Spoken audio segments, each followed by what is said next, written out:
I'd like to call the order of the Pleasant Grove City Council this evening, February the 1st, 2022.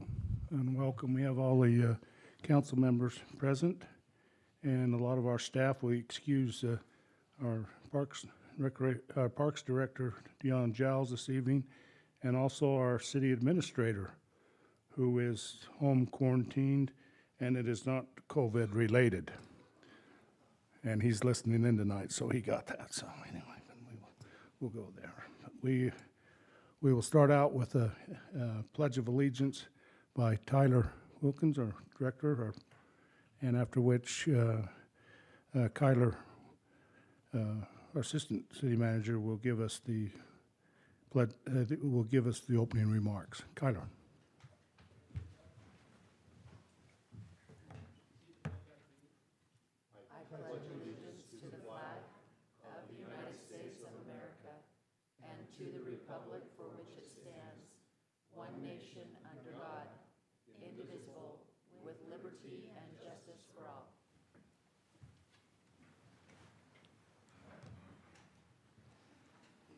Our beloved Father in heaven, we're very grateful to be here together as a community and as members who care about this city of Pleasant Grove. And we express at this time a desire for peace and for wisdom to be with the councils. They make their decisions. And we pray that we might be able to have a spirit of unity together. And this we pray in the name of Jesus Christ. Amen. Amen.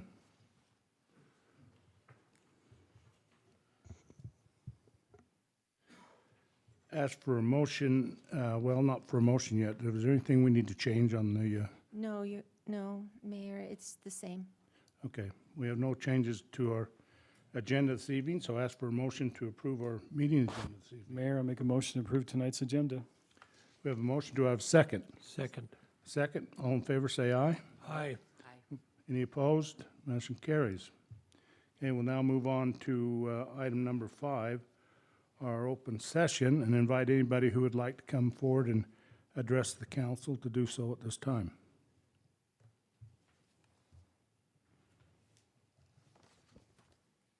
I see no one come forward, so we'll now close our open session and come back, and we'll move on to item number 6, our consent items for this evening, which includes the city council meeting minutes of January the 4th, 2022, and January the 18th, 2022 meeting.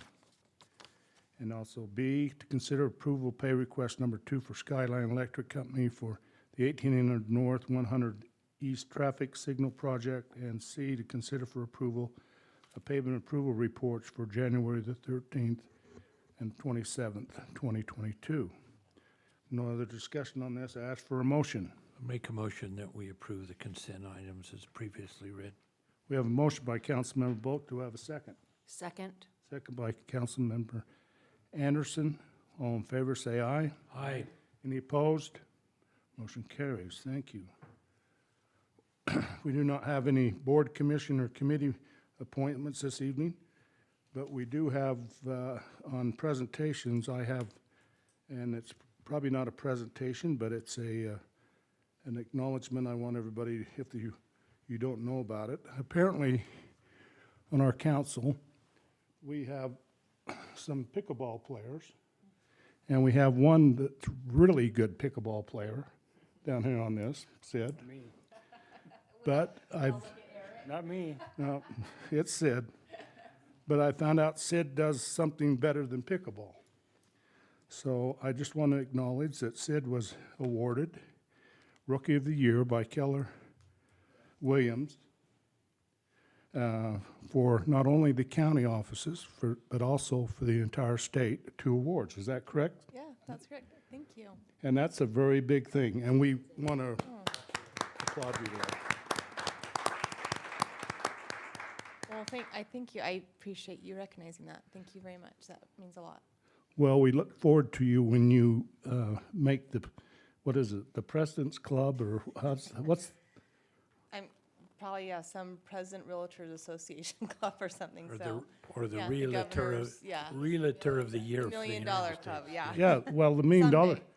$1 Million Club, that just takes a couple of sales nowadays, so anyway, so, That's true. That's a good point. Well, So- thank you for recognizing me. I appreciate that. but Thank you. you've done great. Thank you. It was very cute. Was it Logan? Logan. Oh, it was so cute. You know, you don't get a chance often for your kids to scream and shout for you, but he literally he screamed out loud, "That's my mom." Yeah. It was so cute. It was a nice moment to share with him. So thank you so much. I really appreciate that. Okay. We'll now move on to number 9, our public hearings for this evening. And we'll move 9A, our first public hearing tonight is to consider for adoption ordinance 2022-5 to apply the R1-10 single-family residential zone to approximately 12.23 acres on property currently zoned RR rural residential zone located approximately 1445 north, 600 west in the Northfield neighborhood and the Mayor's Hood.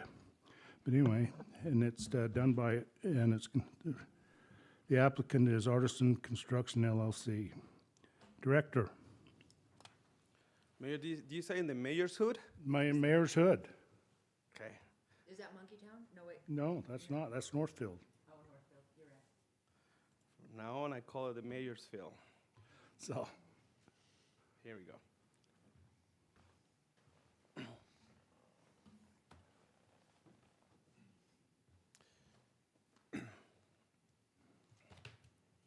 Mayor, Council, we have this property, and I'm going to refer to it as the Makins property, because that's the property owners, the Makin family. So the subject property, I'm going to refer to it again as the Makins property, and the applicant is Artisan Construction, Jared Bishop. He's proposing to rezone about 12 acres of land, and it's the area that you guys are seeing right here.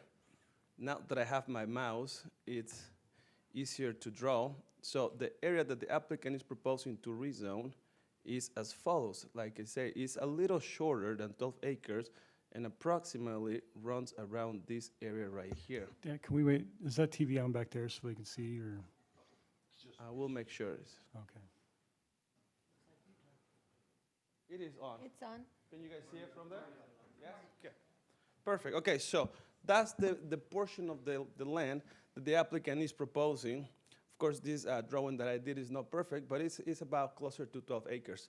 The current zone for the property is rural residential, and it requires each lot to be half-acre lots with animal rights. The applicant is proposing to rezone that from rural residential to R110, meaning that each lot should have a minimum square footage of 10,000 square feet lot. That's the proposal from the applicant, to go from the RR to the R110.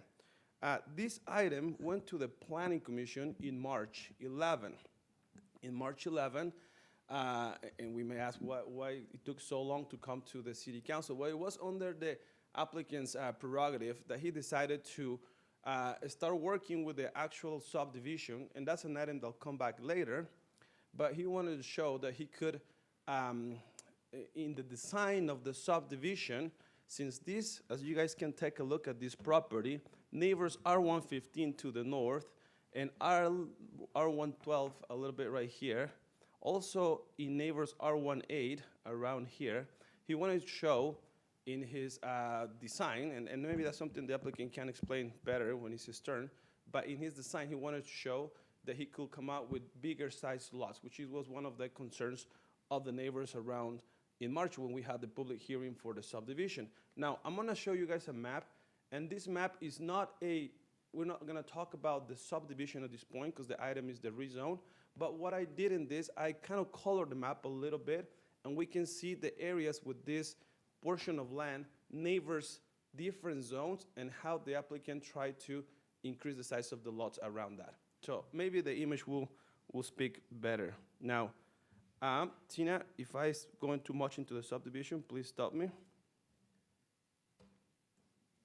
This item right here, I mean, the portion of land that I just recently marked in that map is this area right here, this rectangle coming through right here. These lines that I draw right here represent the neighboring zones. This green it says that here to the north of this portion of land that the applicant is proposing to rezone, the zone right there calls for R115. Okay, we take a look at the lots that are neighboring, the applicant is going to bigger lots. If we go back to the request of the applicant, is go to 10,000 square feet lots.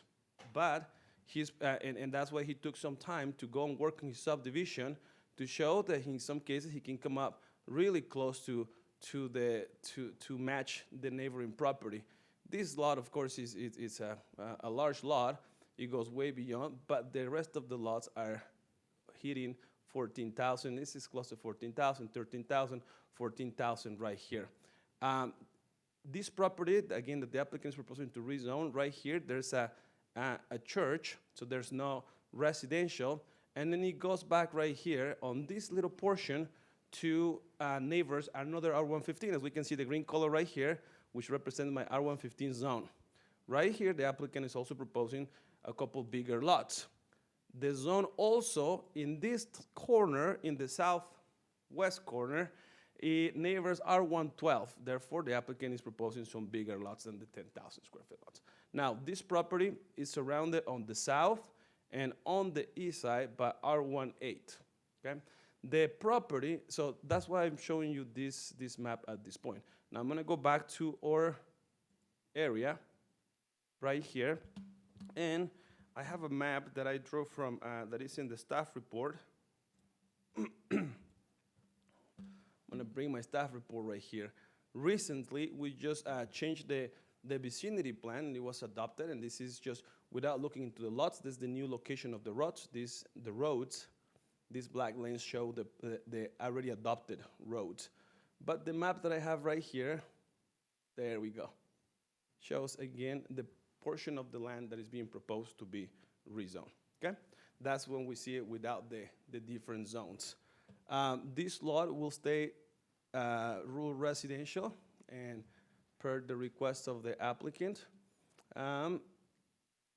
is like this. Also, the south portion of the land is not being rezoned at this point. It will be rezoned eventually when the developer, whoever thinks about developing that land, goes forward with the subdivision. At this point, it's gonna stay as rural residential, okay? This portion of land is in the low-density residential designation of our general plan, which includes R115, R112, and R110 as possible zones to be rezoned as, okay? So that's what I have, Mayor and Council, for the rezone. Yeah, that's what, just for the rezone. Later on, the applicant has another application for a subdivision, but this item is just for the rezone to change the classification of the land from rural residential to R110. Any questions for Daniel? Okay, Daniel, thank you. With that,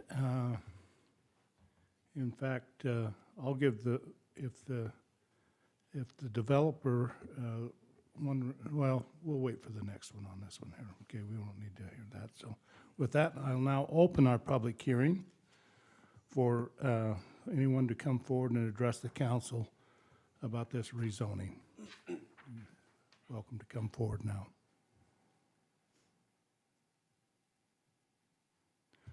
I see no one coming forward, so we'll close the public hearing and bring it back up to the council for any further discussion or a motion. I'd make a motion to consider to adopt Ordinance 2022-5 to apply the R110 single-family residential zone to approximately 12.23 acres on property currently zoned RR Rural Residential Zone located at approximately 1445 North, 600 West in the Northfield neighborhood. Second. We have a motion by Councilmember Bullock, a second by Councilmember Jensen. And this will be a roll call vote, and we'll start out with Councilmember Anderson, Yes. Councilmember Bullock, Yes. Councilmember Jensen, Yes. Councilmember Lamone, Yes. Councilmember Williams. Abstain? Okay, We have 4 and 1 abstention. Motion passes. We'll now move on to our next public hearing this evening.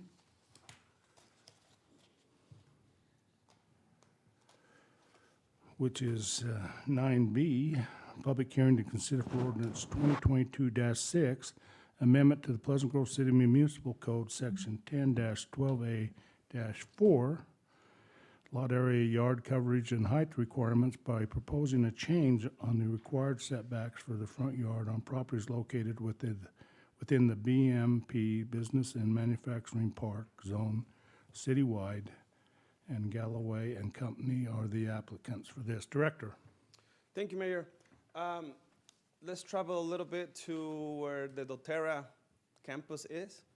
And south of that, of Sam White Lane or 700 South, we have inner city or manufacturing zones.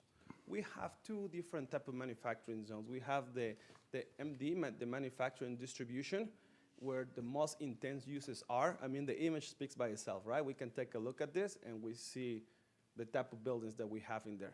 And then we have our BMP. Our BMP is our business manufacturing park. And what we were hoping to get there was some sort of like, as the name says, business, like a campus of manufacturing a business right there. We have in that corner close to my heart. When we travel on 700 and we see close to my heart, we see like a water feature. It's a pretty large water feature, and the setback is immense. In 2016, I remember amending the setbacks for this zone because it was requiring from 50 to 75 feet. That's a lot of setbacks. But because the vision that we have for that was to have a business manufacturing park type of situation. And we were requiring for them to have water features, and we're requiring for them to be fully landscape and this type of things. And what we did was to change it from 50 to 20, but we gave a staggering situation that we thought it was gonna work, okay?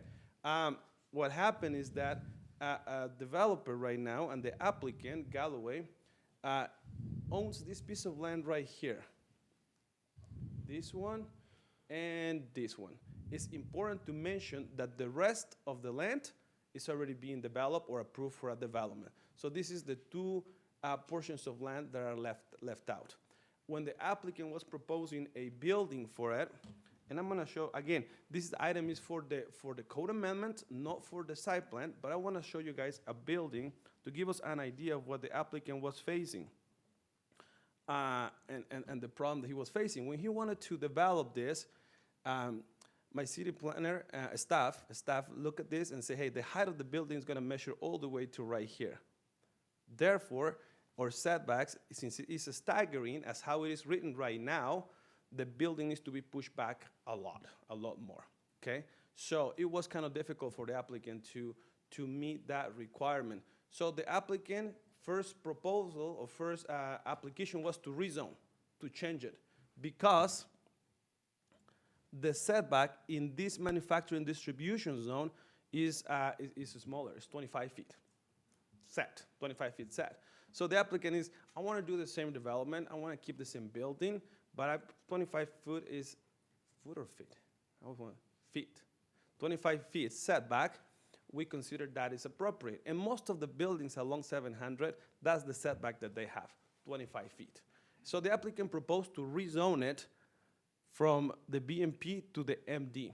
The problem with that is that the MD allows for uses and the manufacturing of raw materials. And this is a little too close to residential zones. So then we look at different alternatives, and we decided that it was better then to amend the code, to change the code. Instead of requiring staggering, which will push the building back, just to cut it off at 25 as the rest of the buildings in the zone. And that's what the applicant is proposing. I'm gonna come up right here with the, let me see, because I have the code. In reality, we're not adding anything to the code or changing much than just eliminating the staggering requirement. When this item of the rezone came to the Planning Commission in December, The rezone, it was 4-3. So there were three of my commissioners that were really, hesitant, and they had some questions about changing the use and allowing for, even though that wasn't the purpose of the applicant, once you change the zone, what's permitted is permitted, and there was a little bit of concerns about the use of the land. But then once the applicant and staff got together and proposed something else to change the setback, the recommendation from Planning Commission was unanimous. Most of the developments, if not all of the developments right there, have a 25 feet setback. Now, this amendment is not increasing the size of the building, it's not increasing the height of the building at all, because it keeps being the same. It's only eliminating the staggering portion of a setback. So that's what I have, Mayor and Council. If you guys have any questions, I'll be happy to answer them. Any questions for Daniel? No. Okay, thank you, Daniel. Thank you, Mayor. With that, I would now like to open our public hearing for ordinance 2022-6 and invite anybody to come forward and address the council.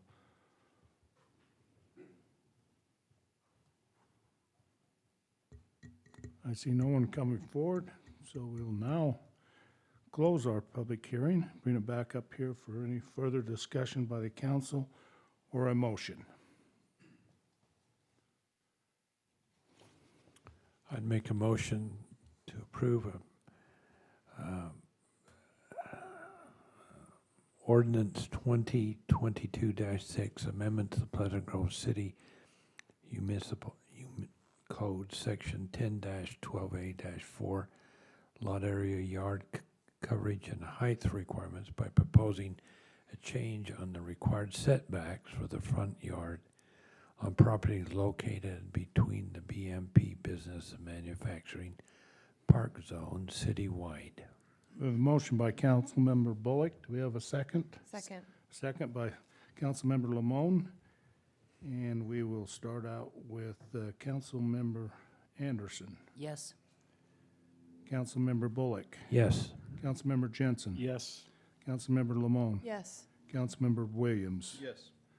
Thank you. Passes unanimously. Well, we've concluded our public hearings and action items on those this evening, and we'll move on for action items ready for your vote, and we'll go to 10A, to consider final plat approval of a 33-lot preliminary subdivision plat called Macon Dreams Plat A on property located approximately 1445 North, 600 West, the R1-10 single-family residential zone in the Northfield neighborhood. Artisan Constructions is the applicant.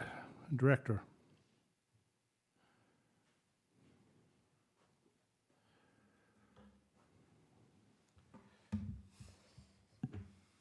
Thank you, Mayor. Now we're gonna fly back to the property that was recently rezoned. And now we're gonna talk about the actual layout of the lots, how the lots will be subdivided. I would like to bring up a image from this image, but now instead of focusing on the colors, and I think I have a better.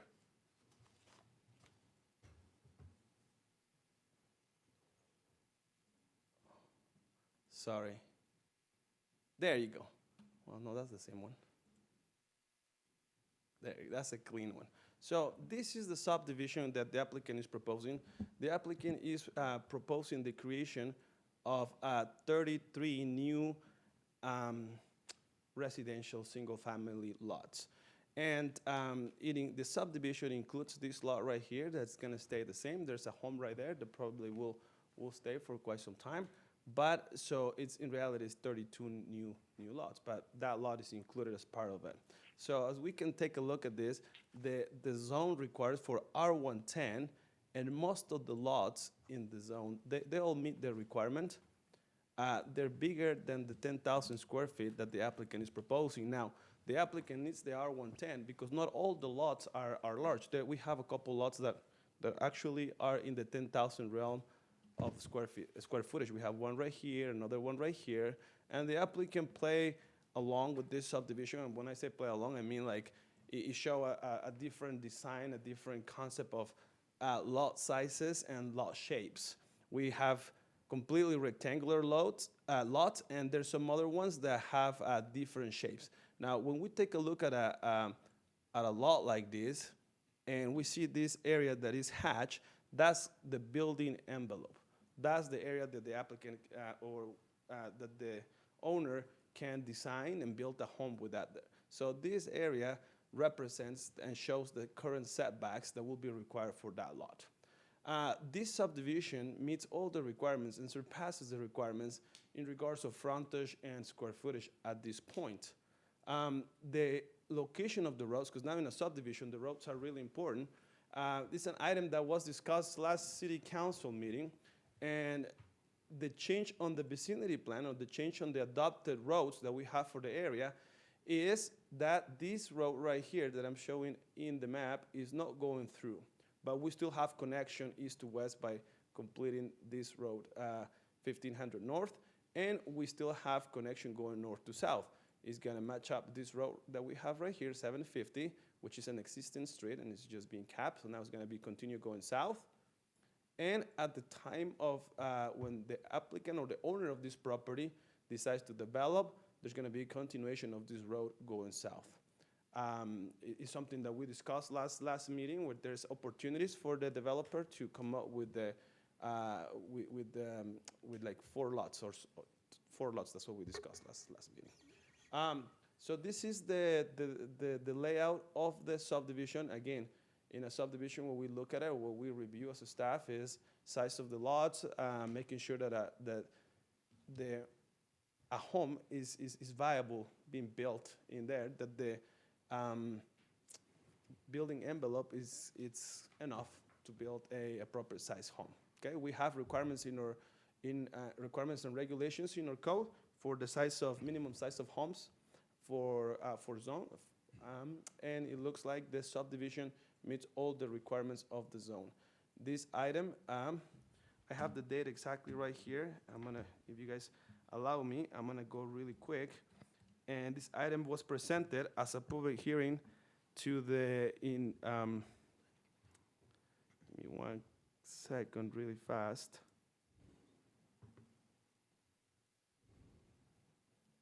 In the month of December, in the meeting in December, this item was taken to the city council, the planning commission, and it received a unanimous recommendation of approval as well. Okay. And on that public hearing you had that evening, that was a public hearing, is that Yes. correct? It's correct, Mayor. Was there any people that addressed the planning commission that night? There was one person that showed up to the planning commission, and it expressed his discontent with the rezone more than with the plat. So what happened? So the rezone was taken in March, and the plat was taken in December, and the applicant showed his discontent with the rezone that has happened in March. Okay, all right. Any other questions for Daniel? Daniel, just a question maybe. The big setback right here, right here. Just talk briefly about why we have a setback here versus not right here or right here. Yeah, because I'm gonna zoom in. Okay, because these 2 lots right here are the road is supposed to continue. So because the road is supposed to continue, the setbacks are being measured in a different way. You want to talk about lot 29? Or just pick not specifically. Oh, that, okay. Just, So when we I know some of the setbacks are, quite large, where others are not as large. Yeah, for example, let's talk about this lot 16, okay? And I'm not picking a specific lot, but that's a good one just as an example. So lot 16 is a corner lot, and our setbacks for here are very, very simple. They're 25 feet on the front, 25 feet on the back, 10 on both sides. In corner lots, a little different. In corner lots, we have 2 25s along the public right-of-way, and then 2 10s along the neighbor properties. We changed that because it used to be 25 on each road plus 25 next to the neighbor. It used to be huge. And we brought it here to the City Council and Planning Commission, and we thought if every lot will require 2 25s and 2 10s, let's do the same with corner lots, and that's what the decision. So, for example, lot 18 is 25 feet on the front, 25 feet on the back, and 10 on the side. And it has to do with whatever they have frontage to the public right-of-way. Right here, this is 600, this lot changes. Now the frontage is on 600, that's why the 25 feet is here, 25 feet here, 10 and 10. Now, yeah, that's how we go. We see where the right-of-way is, we see the frontage of the lot, 25 feet on the back, and 2 10s. Any other questions for Daniel? No. Yeah. I'd like to give the opportunity to the developer if he'd like to come forward and just address us about this plan.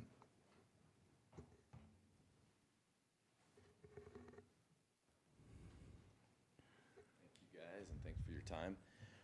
Daniel covered it really well. I think the only thing that I may add is I believe lot 21 is also going to have a house that will stay on there, just like 23. But other than that, Daniel covered it really well, but I'd love to answer any questions if you have any. Anything for the developer? No. You know, I have one thing to, Okay. you know, this has taken a lot of work on your part. And where we've got the different zones that kind of surround this, and especially the R18, and you've done an excellent job of transitioning. We usually don't expect a subdivider to kind of make a transition between the bigger lots and the smaller lots, and you've really done that on this. And as I see, there's very few lots that are out of this that are in the 10,000. So, you know, it came pretty close to being an R1 12 there. So anyways, but thank you for your work on that, and I think you listened to those that were son and the concern they had, and I appreciate your effort that way. Thank you. Yeah, I'd love to take all the credit, but the Macons, they took a big hit on the land financially because of that, so they deserve a lot of the credit for that as well. Well, thank you. Yep, appreciate it. Excellent job. Thanks. And thanks to the Macons. You know, I'm glad that you guys finally decided to, it's really gonna be a nice addition to the Northfield, a nice neighborhood. Yep. So, and it'll bring a lot of good people into our area, so thank you very much. No other questions from the council? I'd ask for a motion. I'd make a motion to approve a 33-lot preliminary subdivision plat called Macon Dreams Plat A on property located at approximately 1445 North, 600 West, the R110 Single Family Residential Zone, Northfield neighborhood. We have a motion by Councilmember Bullock. Do I have a second? Second. Second by Councilmember Anderson. All in favor, say aye. Aye. Any opposed? Motion carries. Thank you. Congratulations, we finally got it done. Okay, we'll now move on to our next action item this evening. It is 10B, to consider for approval of one parcel final commercial subdivision plat called Valley Grove Business Park Plat N on property located approximately 1905 West Grove Parkway in the Grove Zone Interchange Subdistrict, Samwhite's Lane neighborhood. And the applicant is St. John's Properties. Daniel.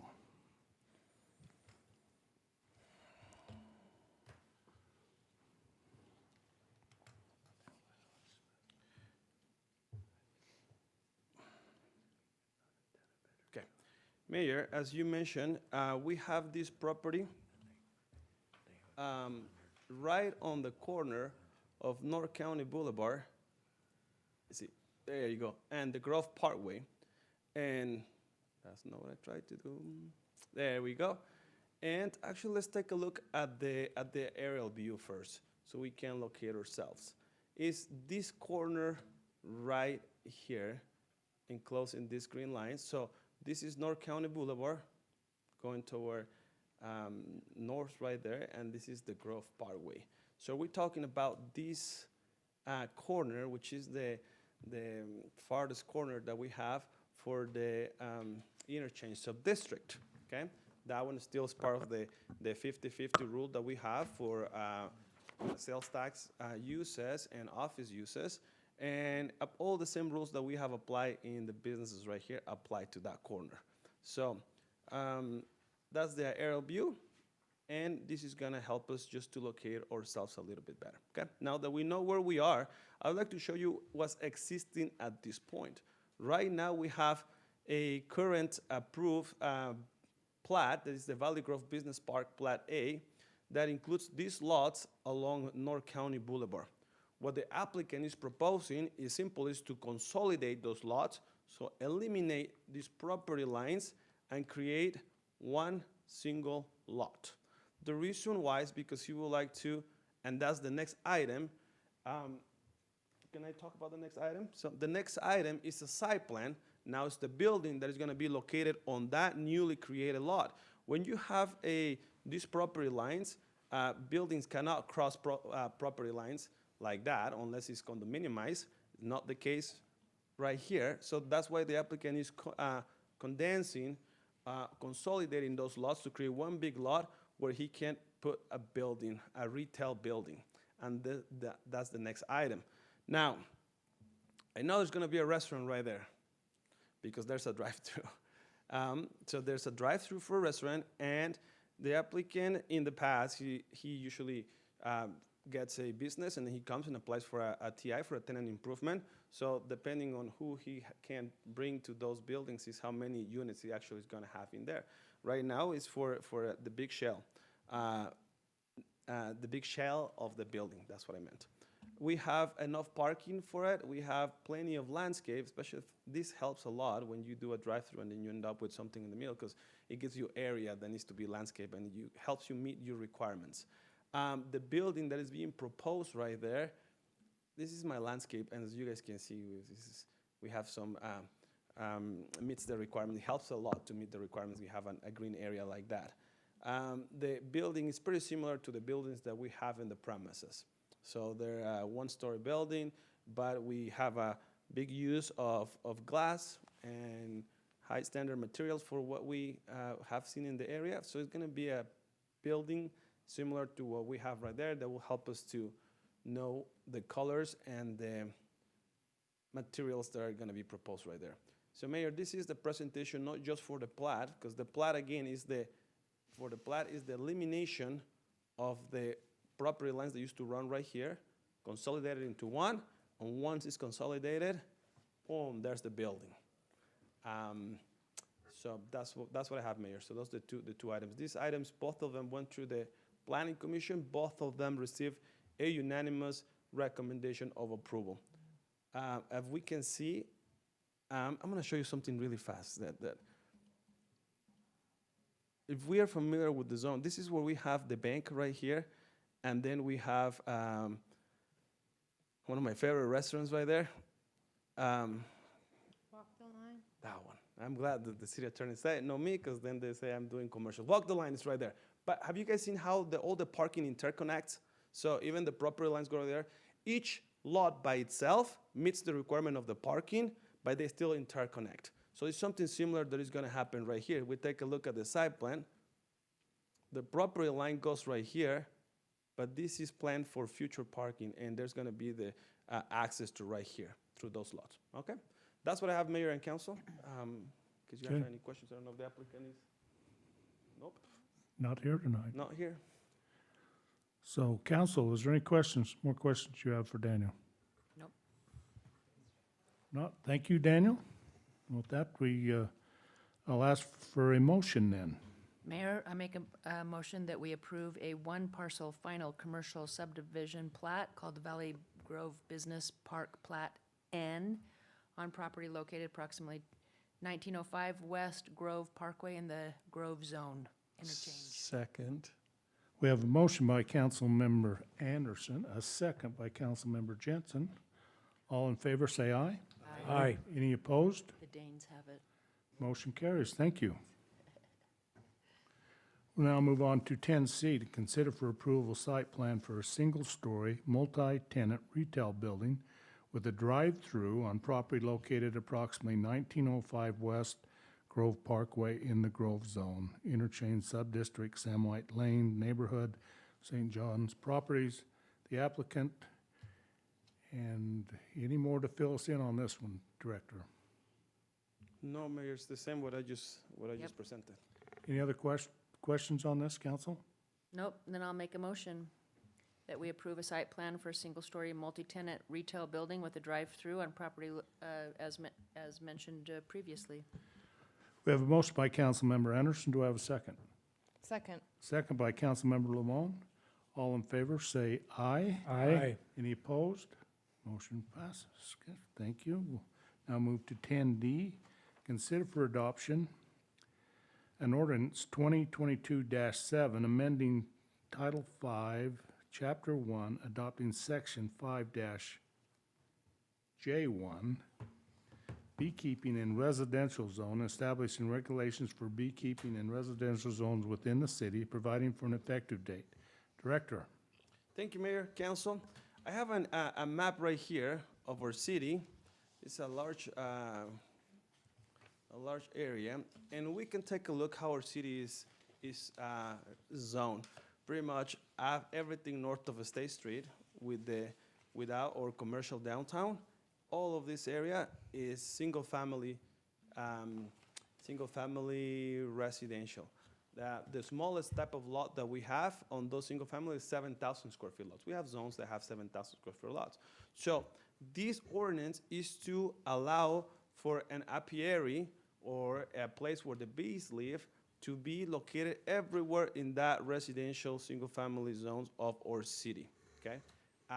This ordinance is not gonna be part of Chapter 10 of Planning and Zoning.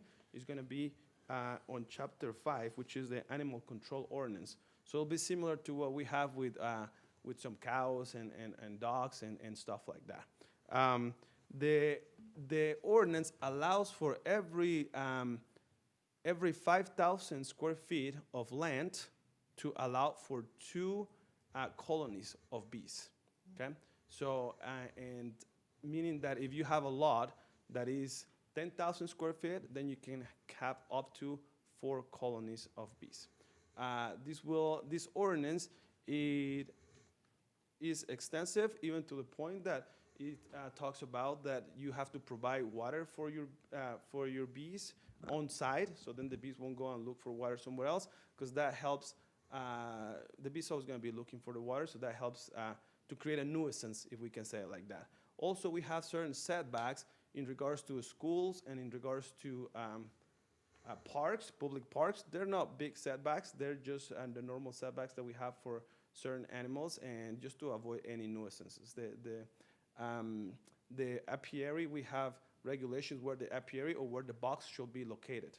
Our city attorney helped us tremendously with this ordinance, and from now on, this item didn't go to Planning Commission. It just comes to City Council because it won't be part of Chapter 10. Okay, so that's what I have, Mayor and Council. Any questions for Daniel? No, I have a friend that believes so strongly in this, they named his business this Apiary Fund, so. Yeah, Yeah. I know. Does he have bees? What? Yes. Well, I won't tell you how many colonies he has. Well, and that's maybe a question.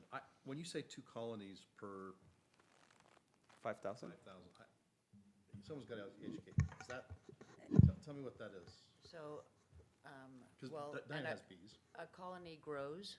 Mhm. So, but for example, if you have 2 boxes, that's a colony. So 2 boxes equals 1 colony. Well, it depends on your size of boxes, but that's pretty. So how would you- Colony how- is how- defined in the ordinance, Yeah.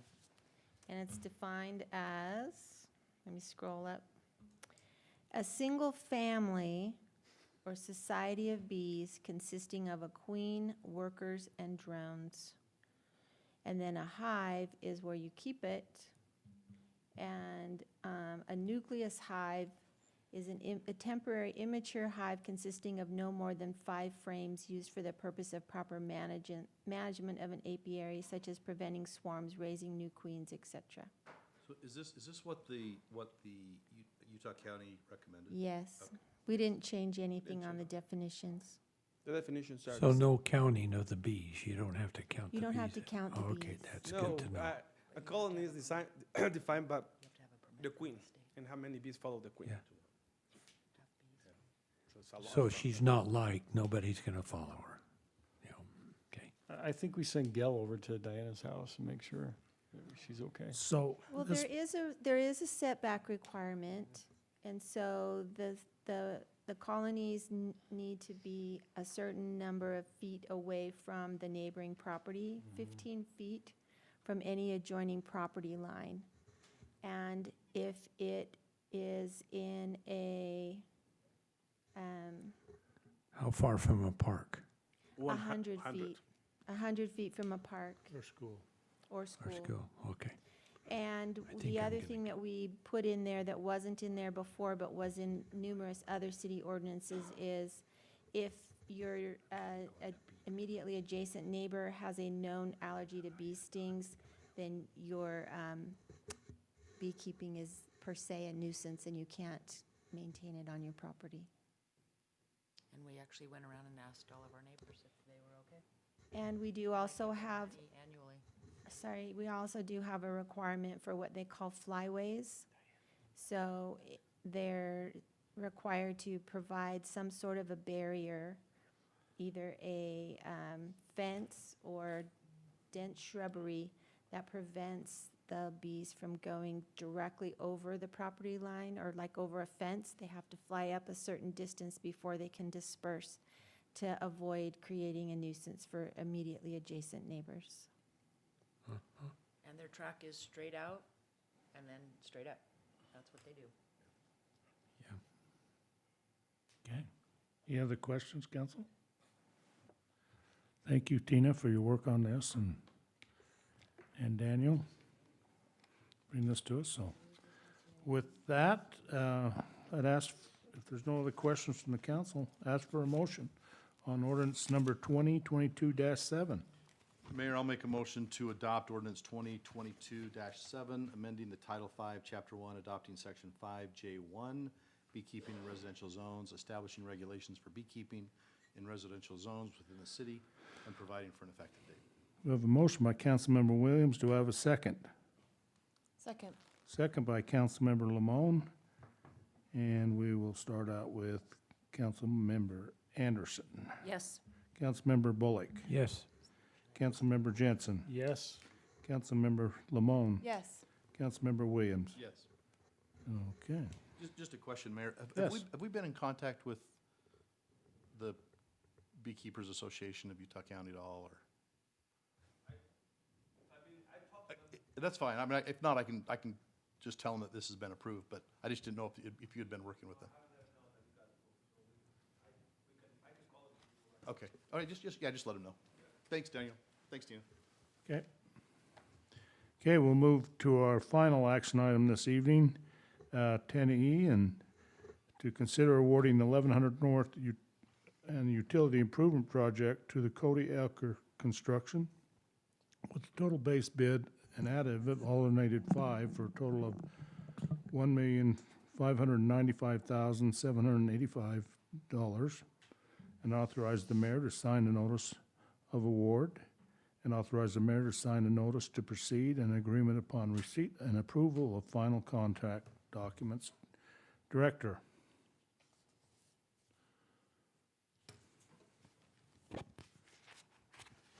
There is not enough desk space on this little podium. Sorry about that. Now my map's moving.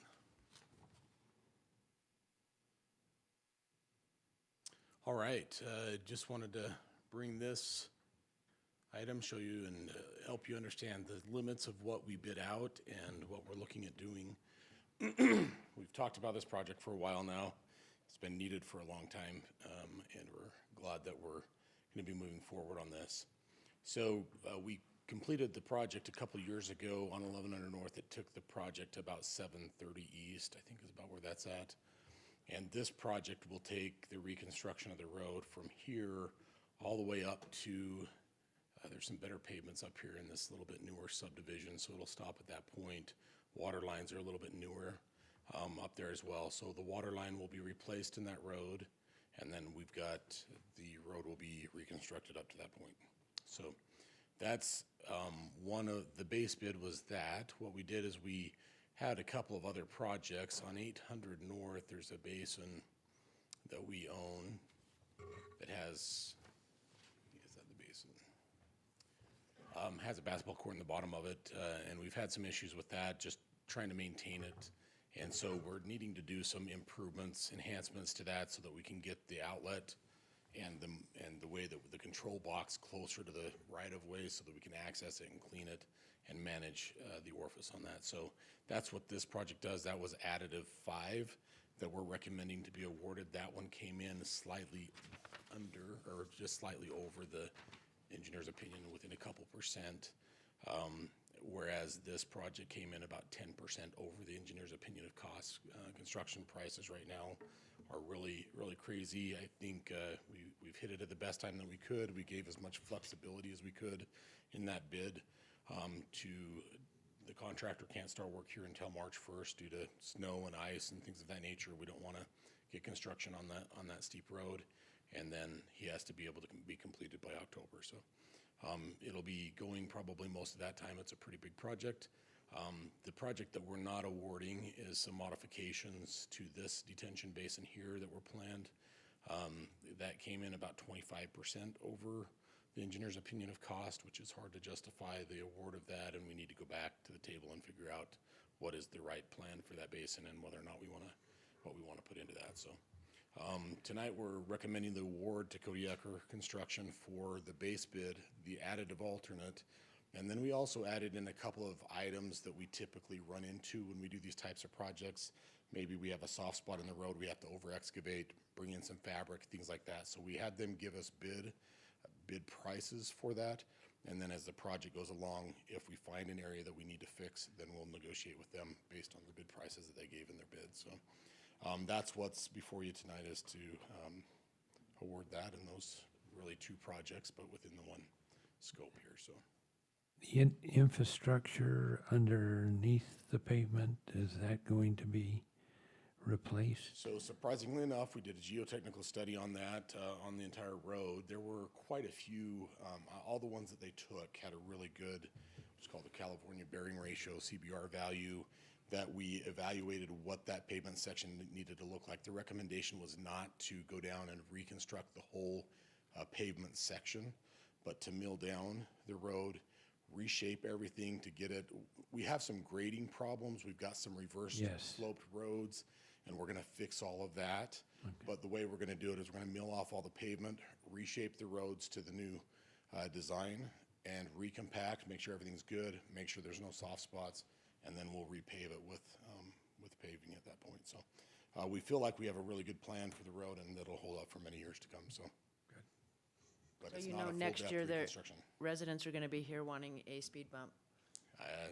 Yes, and we're taking out the only little dip that, of course, it got kind of Well- paved through anyways, but yes, it's going to be a much faster road as soon as the paving gets nice and smooth. So that's Yeah, always an issue. we'll just give the chief an extra officer, and he'll be able to fund it through the tickets they'll write coming down there. Won't that work? Good idea. Yeah, I wish that could work that way.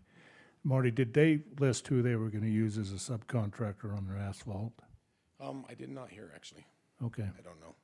Horrocks probably knows that, but I did not Okay. look at that detail on the bid, so. any other questions for Marty? This is one we've been waiting for here. It'll be nice when it's done this fall. So with that, I ask for a motion on awarding the 1100 North Street Utility Project. Mayor, I'll make a motion that we award the 1100 North Street and Utility Improvement Project to Cody Ecker, as read by you earlier. We have a motion by Councilmember Anderson. Do I have a second? Second. Second by Councilmember Jensen. And all in favor, say aye. Aye. Aye. Any opposed? Motion carries. And I noticed, Marty, that was pretty tight bid between them and SNL, the first 2 bidders. That was kind of Sometimes you hate to lose one like that in second place, but. Well, that concludes our action items for this evening, and we've finished all our work session items this evening, and if Tina, I didn't acknowledge, but Tina is our acting city manager here this evening. Thank you for taking care of it. It's gone along faster without Scott being here this evening. Do you have anything about the next council meeting? The only thing we have for sure right now, Mayor, is the quarterly financial report scheduled for the next regular city council meeting. There may be some ordinance amendments for the cemetery. We're still waiting on some stuff from them. And then I'm sure that community development and engineering will be adding to that. We just don't have any details yet. Okay. And we are looking forward to all of us to our Friday budget session, and look forward to seeing you all at 8:30 Friday morning. And where were we meeting? Were we meeting in here? In here. Right in Okay, so I thought it was some tropical island somewhere, but anyway, okay, we'll now turn it over to the council. If you have any other business, we'll start down here with Councilmember Jensen. A few items. So you've seen you already know, you've seen the posters go up around town and businesses and then on the city buildings about Choose Kindness Month. And then Choose Kindness Week will be happening February 14th through the 19th. So you'll see a lot of this, you'll see a lot of posts and things starting to happen with that. And so any help I'm sure they'd appreciate that. And then Chief did already talk about it, but Sarah came over and did a really good sales job. I mean, she knows how to sell life. And so we're going to be helping her on the business community. But one of the things I noticed when she got talking, the importance again of CPR and then of these AED machines, is it's been a long time since I've had a CPR class or know when to use this AED or CPR, right? And so she made the challenge that maybe the city council mayor could step up, and it takes about an hour. She would put us through some training one night at the station. So I said yes, but the rest of you, it's up to you. Yeah. Okay. Amen. So she'll just kind of go through of what our fire departments, what they're trying to accomplish and do, and then kind of put us through the CPR and AED purposes and when not. So anyway, yeah. Oh, and then I think everyone is scheduled for the 9th. I think you're going to be gone. You're going to be missing out. But it'll be a fun night. Mm-hmm. Good night. So. Thank you for doing that. Yeah. Todd, you have anything? Diana? Yes, a couple of things. And I think you had mentioned last meeting about Mayor Holdaway that had passed. Yes. And we also had Coach Henry, and Chief talked about Old Joe. I was just so inspired on the power of one life and how much, I think there were, 3,000 views on YouTube, people watching, and of course the meeting house was packed. He took every opportunity to touch and love people in this community, touch my life, touch all of my family's lives, and anyway, Coach Henry, it was an honor to celebrate his life with his family. Anyway. Thank you. Brent? I don't have anything. Good? Yeah, Milt Taylor from the Lions Dinner was trying to reach us to get an RSVP on their dinner next week. And he mentioned that he went to our city website and had a hard time finding our email addresses. So this is a reminder for anyone that he's invited from staff and also from the mayor and council. But I looked at our city website and we've changed the form, so our email addresses are no longer listed. It just says send a message.